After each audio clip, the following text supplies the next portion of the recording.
Got a problem, big or small, would a miracle be nice? Our motley crew is back, churning out advice. You might even laugh a bit in the following half hour. Park your backside on the couch, cause baby it's time for Sweet and Sour. Right here on Sweet and Sour.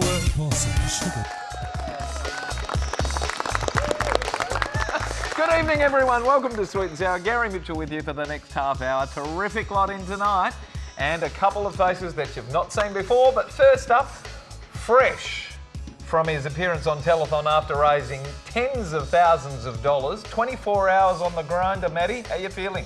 Pretty stuffed a week later, Gary. Oh mate, hard going. Mate, it was very hard. It was 5 months in the making, 24 hours non-stop.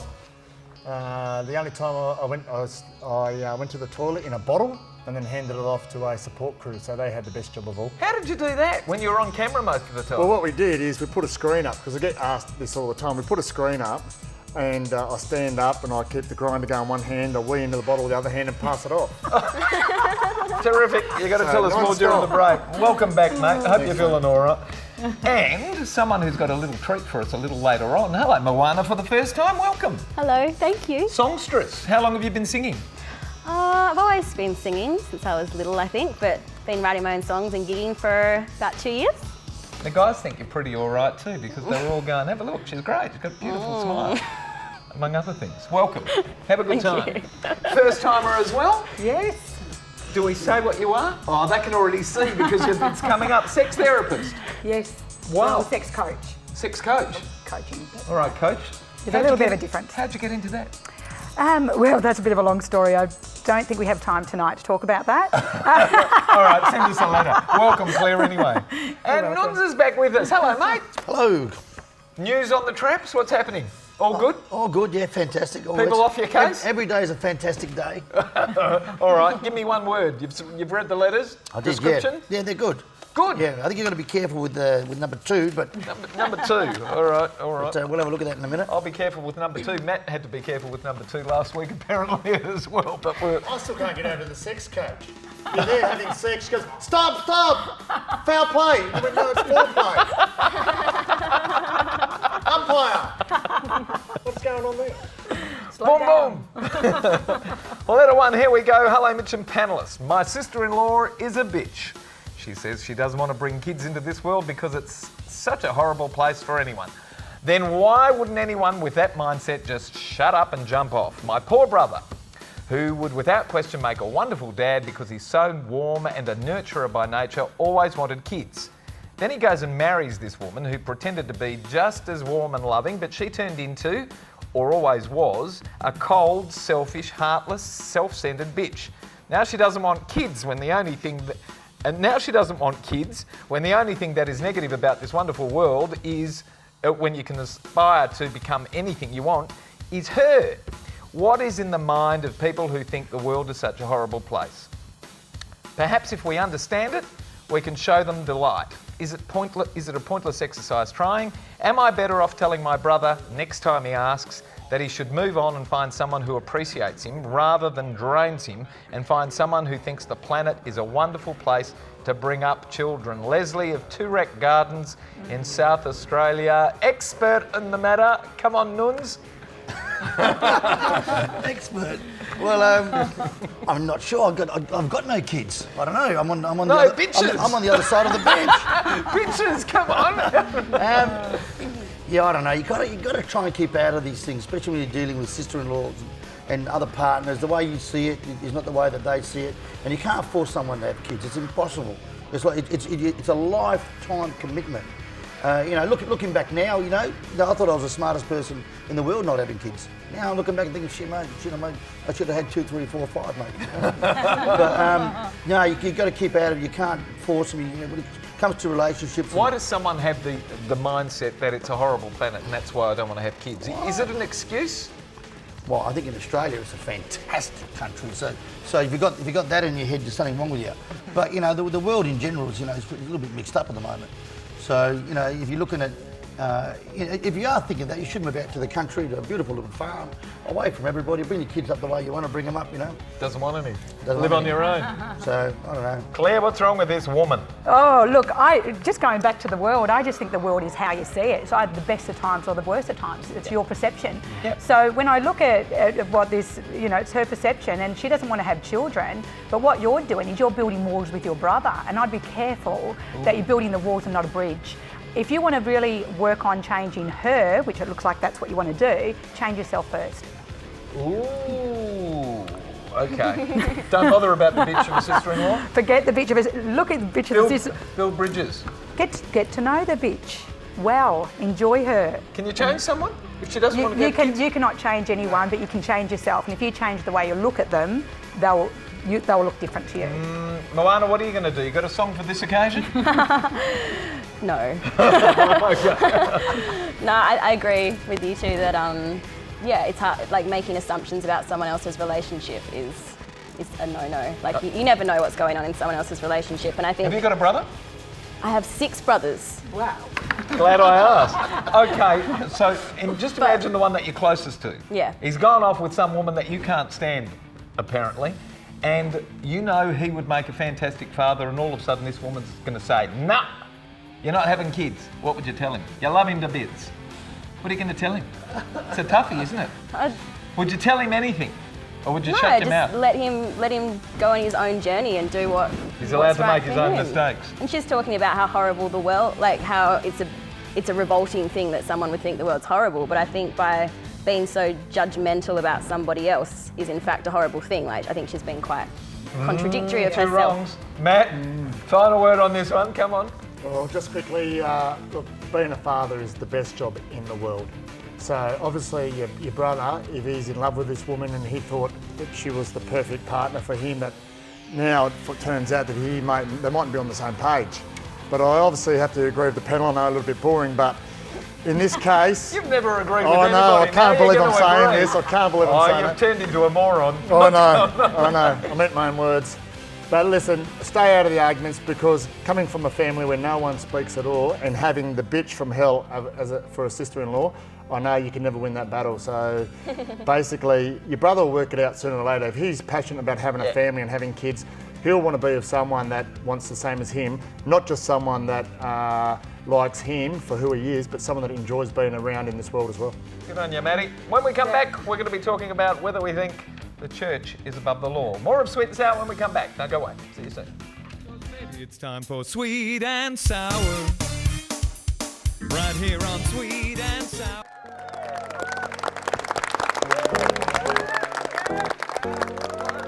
Welcome back to Sweet and Sour. If you'd like to send us a letter to the panel and have it discussed, send it to the address that's about to appear on your screen, and it's letters@sweetandsour.net.au. There it is, and for every letter that we do read out, we're going to send you to the movies, courtesy of the very gorgeous Natalie Cameron, who is now Natalie O'Shea, and she's now a proud mum of Eloise. And the movie we're sending you to is Bachelorette.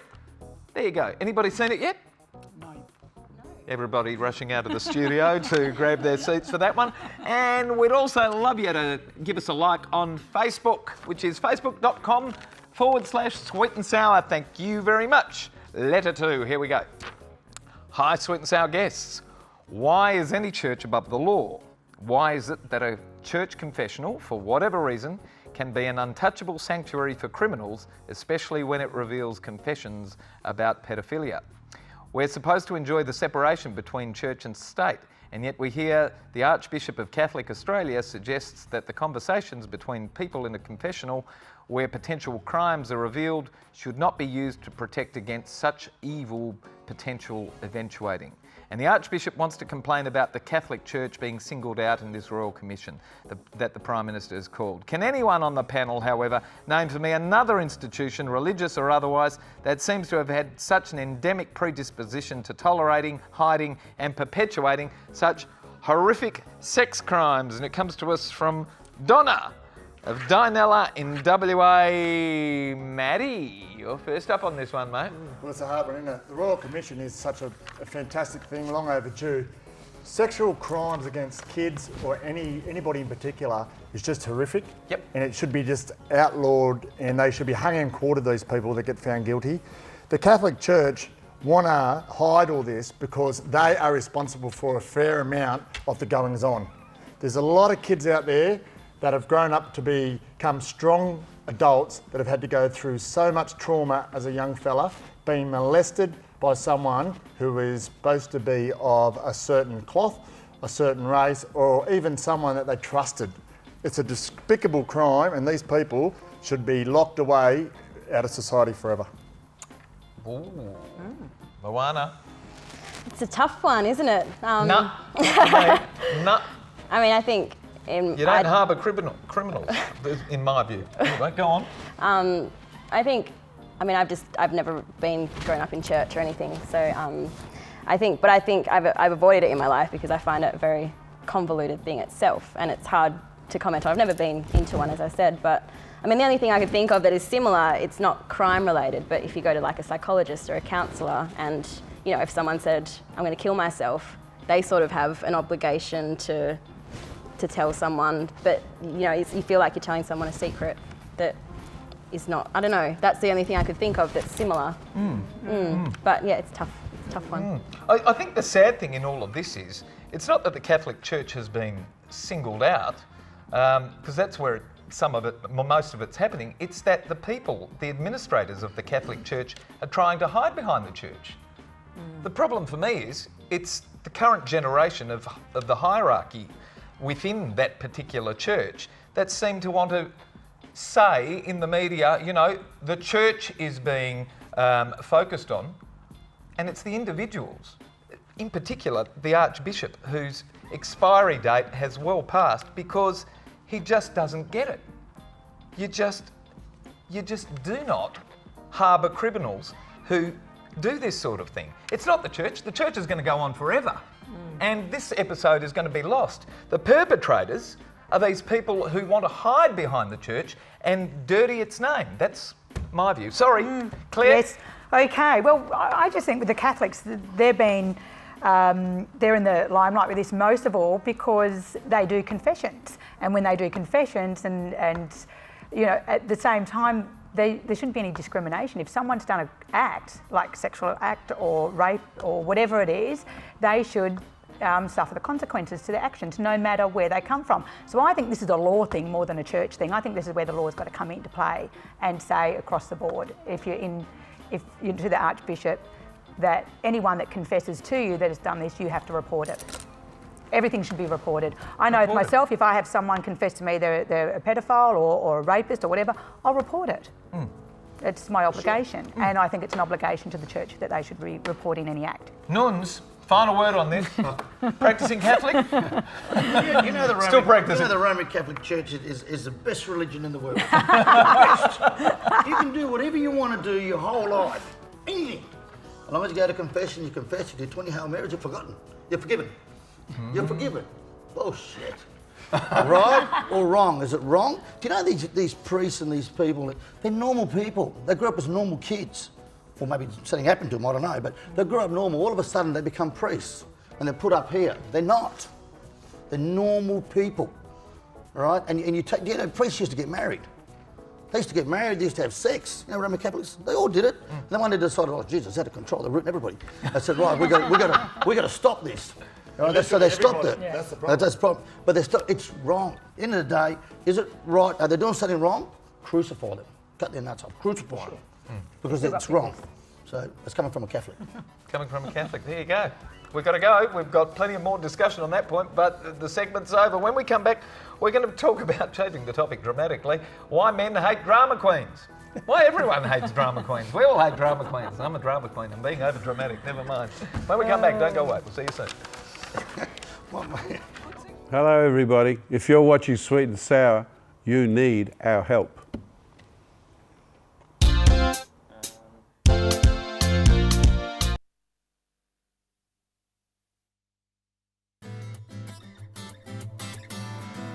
Welcome back to Sweet and Sour. Straight into the next letter. Dear panel, we've been best friends since we were in preschool. We're inseparable, really, but we are two very different girls. She's a beautiful looking girl, but she just can't keep a man. I can, I'm happy to say. We're both 24. I'm on only my second ever boyfriend. She's on, believe it or not, her 15th. She's not a serial manhunter. She bloody well sounds like it. She's completely the reverse. She has never dropped any of her boyfriends. The boys have all said the goodbyes because she's such a handful. My boyfriend gave it to me straight, and he told me that guys hate drama queens, and she is so good at making the tiniest of issues into the most enormous of mountains. She'll cry to everyone, including me, about something over and over and over again until everyone is sick of hearing about it, when it really isn't an issue anyway, and then she'll always say she's being victimised by others. How do you think I feel every time she's dropped by a boyfriend? And then, what I have to put up with until some other guy latches onto her. How do I break the cycle for her? Will she grow out of it? My boyfriend says she loves the drama and is addicted to it. He's sick of her too. What do I do for her? It comes to us from Wanda of Gosford in New South Wales. Claire, what's going on with this? Okay, Wanda. Two women. As beautiful as your friend is, she's got a low self-esteem. She's obviously not happy with herself. She's a drama queen. She's draining your energy. If you want to help her, you're best off communicating with her, telling her how you feel and what she's doing, because as long as she's draining your energy, you're best off saying, putting her on a holiday. So I don't want to see you for a few months, sort it out. You know, as much as she's your friend, you outgrow your friends. So it might be time to let this one go. Why isn't her friend learning? 15 relationships. The other one's had 2. The one writing to us has had 2. This one's had 15. She's dropped by every bloke that's ever taken her out, and she's not getting any better by the sounds of this. No, she's obviously repeating the same pattern over and over again, and she's not aware what she's actually doing. She's repeating something. She's repeating something, and the drama that's coming into it might be one thing, but also she's reflecting who she is to these guys, and they're not liking it when they get to know her. Sometimes you've got to, the way I look at it is be yourself when you first meet someone, because when you show up, and that's when they'll look at you in a different light. So be yourself. Nuns, why do men hate drama queens? Oh, my God, I feel drained.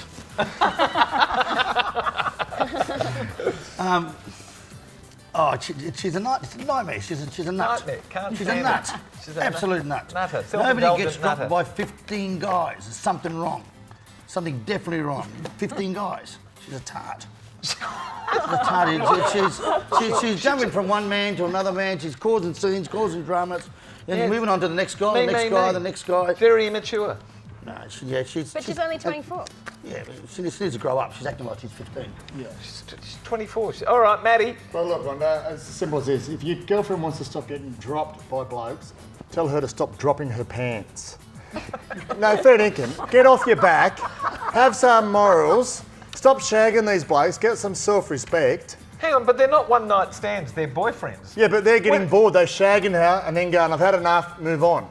So get some substance. Make them want to be with you. Push their buttons without just dropping your pants and giving whatever they want. Maybe she wants that. Well, obviously not, because you can't keep a bloke. So unless you've got a retard or something between your ears that is not working, you know, dropping your pants for every bloke you meet is not the answer. Moana, last word on this to a woman. I think I actually disagree with. I think that this girl writing this letter is being very judgmental of her friend, She's saying, I'm happy to say, keep a man. I'm only on my second ever boyfriend, like I'm a big angel. I think that this, you know, she's young, she's exploring boys and relationships and herself, and I think when she finds the right guy... She's 24, she's had 15. Yeah, that's 15. I personally don't think like that's a big issue. Like 15's nothing today. No, it's nothing. Really? 150 by the time you're 24. I'm almost 90. I'm not up to 15. I think when she finds the right guy, it'll stop, and I don't know. Oh, I disagree. the right guy. She's I think her friends. I don't think her friend's being very sensitive. I think it's all Probably about the not. drama part more than her having the boyfriends. Maybe. Have as I many don't like boyfriends as drama you like, queens. but it's not it's the drama side of it. You've got a song for us. Draining you. I do. Get away. You do indeed. Yes. We'll say good night to you, Good night. and we'll get you to go over there and set up to perform. Thank you. It's been great having you on the show. But before you go, which letter did you like to give away the pair of limited edition sunglasses, courtesy of Alon Breeze and Aussie Opticals? I'm going for letter number 2. Letter number 2. That was the Catholic Church one. Oh, Matt, Yeah. Catholic Church one? Yeah, I agree. Or Claire? Look, I'm staying away from the Catholic Church. I'm just going to go for letter 3. Letter 3, Nuns? Yeah, number 2 is pretty. Number two has it. Coming out to Donna of Dinella WA, a pair of limited edition sunnies, courtesy of Alon Treves and Aussie. Who? Was it Langtrees. Langtrees. We don't do promos for anybody. Thank you, Moana. Maddie, thanks for being on the show. I hope you're feeling a little better in the arms. Oh, mate, that was a pleasure tonight. Thanks for having me. Pleasure, mate. And the next time you come in, bring some of the footage from telethon. Yeah, we'll do, yeah, All for right, sure. mate. Good on you. Claire, first time. Yes. Enjoy it? Yes, I'm no longer a virgin. Oh, well, I've lost my virginity to sweet and sour. there you go. Well, goodness me, that's certainly a first for the show. Good to have you here. Thank you. We'll see you again. Nuns, always Beautiful. a pleasure, mate. Yeah, mate, always a pleasure. Thanks very much. All right, mate, you take it easy. Thank all of our wonderful panellists. Thank our terrific crew. Australia, we're going straight to Moana with Wolves at the Door. Moana Lutton, ladies and gentlemen. Yay, take it away, Moana.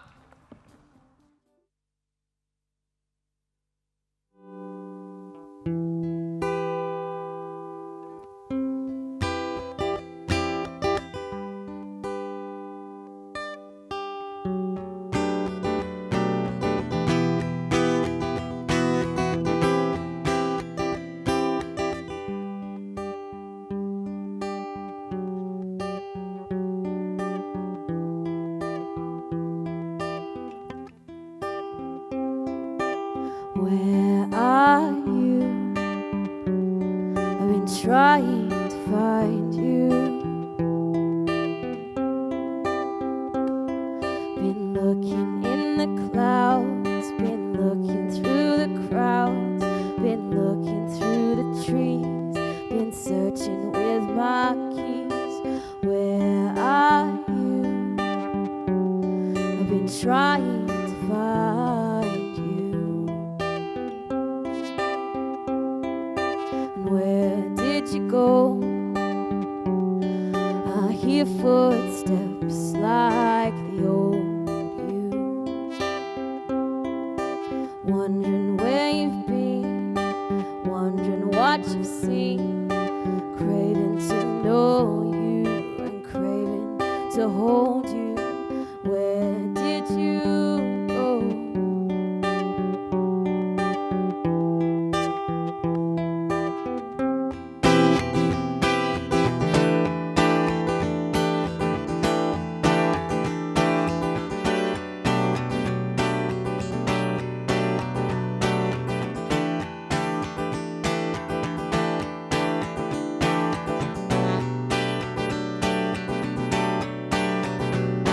There's wolves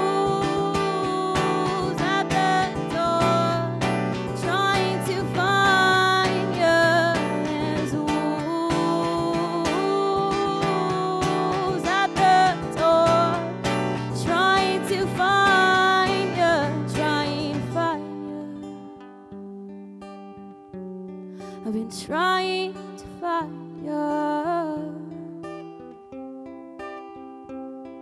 Been looking in the sky, been looking low and high, been looking through the streets, been searching all the seats, been looking to the seaside, been looking far and wide, been running to the hills and searching through the mills. But where did you go? I hear the wolves, they start to scratch and howl for you.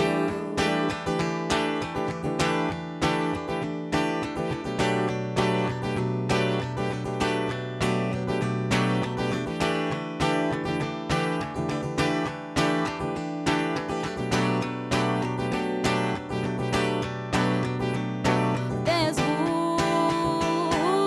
wolves at the door, trying to find you.